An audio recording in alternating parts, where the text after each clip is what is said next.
बिस्मिल्लाहिर्रहमानिर्रहीम। बिरादरान इस्लाम, अज 15 रमज़ानुल मुबारक असीं दर्स कुरान में गॾु आहियूं। सूरत बनी इसराइल जी 23 नंबर आयत में अल्लाह ताला हक़ूक़ुल्लाह ऐं हक़ूक़ुल इबाद जा बुनियाद ॿुधाए छॾिया आहिनि। अल्लाह सी फरमायो, वक़ज़ा रब्बुक अल्ला ताबुदू इल्ला इय्याह। अल्लाह ताला तव्हां ते फ़र्ज़ कयो आहे, लाज़िम कयो आहे, लिखियो आहे, हुकुम कयो आहे त अल्लाह जी ज़ात खां सवा कंहिंजी बि इबादत न कयो, अल्लाह सां कंहिंखे शरीक न कयो। पंहिंजे ज़िंदगी में इबादत कौली हुजे, इबादत फ़ेली हुजे, उहा ज़ाती हुजे, सिफ़ाती हुजे, सिर्फ़ ऐं सिर्फ़ अल्लाह जी पाक ज़ात जे लाइ मुख़्तस आहे। ऐं अल्लाह सी फरमायो त शिरक न करियो, मूंसां कंहिंखे भाईवार न करियो। हक़ूक़ुल्लाह जेके बि आहिनि, जंहिंमें नमाज, रोज़ो, हज या जेके बि इबादात जा क़िस्म आहिनि, उन्हनि सभिनी जो जेको बुनियाद आहे उहो आहे तौहीद बारी ताला ते। जेकॾहिं हिकिड़ो इंसान सभई नेक अमल करे थो, सभई इबादतूं करे थो, पर अल्लाह जी ज़ात सां कंहिंखे शरीक ऐं भाईवार करे थो ऐं उहो तौहीद परस्त नाहे, त पोइ उन जूं सभु दावाऊं बेकार आहिनि। छो त अल्लाह ताला हक़ूक़ुल्लाह जो बेस ऐं बुनियाद इन खे ई ॿुधायो क़ुरान पाक में ऐं तमामु ज़िंदगी मुबारक गुज़ारी। उन खां बाद अल्लाह ताला हक़ूक़ुल इबाद जी शुरात में जेको हक़ूक़ुल इबाद जो बुनियाद आहे उन खे अल्लाह से वाज़े फरमायो। फरमाई वबिल वालिदैन इहसाना। हक़ूक़ुल्लाह जी शुराती बुनियाद आहे तौहीद खुदाबंदी ऐं हक़ूक़ुल इबाद जो बुनियाद आहे वालिदैन सां सुहिणो सलूक अख़्तियार करणु। साॻी आयत में अल्लाह ताला ॿिन्ही शयुनि खे वाज़े फरमायो, वबिल वालिदैन इहसाना, पंहिंजे वालिदैन सां इहसान जे दर्जे ताईं सुठा हलो।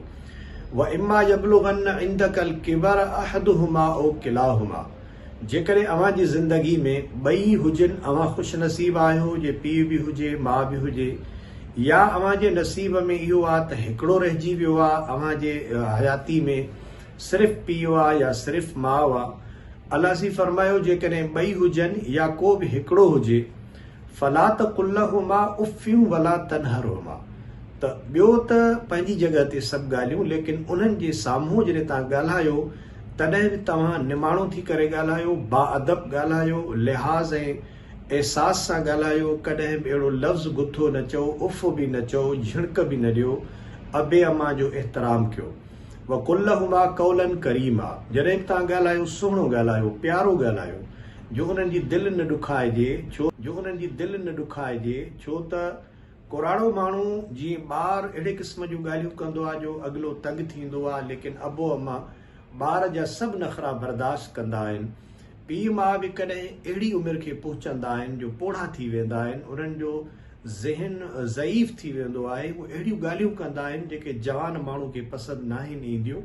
अल्लाह ताला फरमायो त इहा तव्हांजी आज़माइश ऐं टेस्ट आहे, त उन दौर में तव्हां ॿारनि वांगुरु पंहिंजे पीउ माउ खे डील कयो। ऐं जीअं बचपन में ॿारनि जूं ॻाल्हियूं वॾनि खे पसंदि न ईंदियूं आहिनि वक़्ती तौरु, तीअं तव्हांखे न बि अचनि, तॾहिं पंहिंजी ज़ुबान ते कंट्रोल रखो ऐं पंहिंजे रवैये खे बहितर बनायो।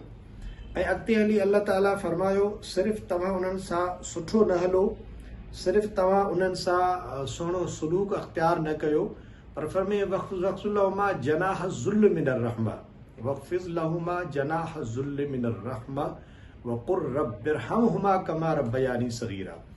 जॾहिं उन्हनि जे साम्हूं तव्हां रहो त आजिज़ रहो, यानी निवड़त में रहो। उन्हनि यारो तकब्बुर सीनो ताणे न ॻाल्हायो ऐं उन्हनि खे अखियुनि में मिलाए उन्हनि सां बहस न कयो, बल्कि अव्हां जॾहिं बि ॻाल्हायो त बाअदब थी करे ॻाल्हायो, आख़िर हू तव्हांजा पीउ माउ आहिनि। ऐं अल्लाह ताला फरमायो, अञा अॻिते वधो, अल्लाह से को बि दुआ घुरो, परवरदिगार खां बि हमेशह दुआ घुरदा रहो त रब्बिरहमहुमा कमा रब्बयानी सग़ीरा। ए असांजा परवरदिगार, तूं असांजे अबे अम्मा ते ईअं रहम कर जीअं बचपन में हिननि असां ते रहम कयो, असांजी पालना कई, असांखे पालियो निपायो, असांखे खेॾायो। जीअं हिननि बचपन में असां ते रहम कयो, तीअं मुंहिंजा परवरदिगार तूं मुंहिंजे अबे अम्मा ते बि रहम करणु फरमा। त दोस्तो, हिकिड़ी आयत में बनी इसराइल जी 23 नंबर आयत में अल्लाह ताला हक़ूक़ुल्लाह ऐं हक़ूक़ुल इबाद जे बुनियादनि खे वाज़े फरमायो आहे। इन मां मालूम थियो त जेको माण्हू ख़ुदा जी ज़ात सां कंहिंखे भाईवार करे थो, केतिरियूं बि इबादतूं कंदो, उहे बेकार आहिनि। जेको माण्हू पंहिंजे वालिदैन सां सुठो नथो हले, पूरी दुनिया में ह्यूमन राइट्स जो अॻुवाण थी घुमंदो वधे ऐं इंसानी हक़नि जी ॻाल्हि करे, लेकिन अबे अम्मा खे ओल्ड होम में छॾे अचे ऐं उन्ही खे परायनि माण्हुनि जे हवाले करे, इहे सभु दावाऊं बेकार आहिनि। हक़ूक़ुल्लाह जो बुनियाद अल्लाह जी ज़ात जे तौहीद ते बरक़रार रहणु ऐं हक़ूक़ुल इबाद जो बुनियाद अबे अम्मा जी फर्माबरदारी आहे। हक़ूक़ुल्लाह जो बुनियाद तौहीद ख़ुदाबंदी आहे। अचो त असां अल्लाह जे क़ुरान मां हिदायत वठी पंहिंजी ज़िंदगी खे बहितर बनायूं। अल्लाह ताला शाल असां सभिनी खे हिदायत नसीब फरमाए।